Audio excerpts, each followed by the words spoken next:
এই হ্যালো।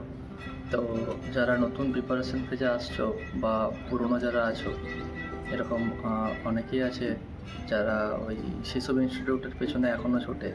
এরা বলে বেড়ায় এখান থেকে 100% কমন, বা এখান থেকে আমি সব পেপারে যা যা কোশ্চেন এসছে আমি সব পড়িয়েছি।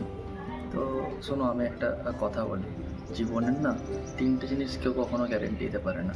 ১ জন্ম, ২ মৃত্যু, আর ৩ হচ্ছে কে কবে চাকরি পাবে আর কোন পোস্টে চাকরি পাবে। কেউ জানে না। যত বড় বড় অফিসাররা হোক না কেন, তারা নিজেরাও জানতো না যে তারা এই পোস্টের জন্য সিলেক্টেড হবে বলে। একটাই সবাই করে, মন দিয়ে পড়াশুনো করে, প্রিপারেশান নেয়, নিজের বেস ক্লিয়ার করে, স্কিল ডেভেলপ করে এবং একের পর এক পরীক্ষা ক্লিয়ার করতে থাকে।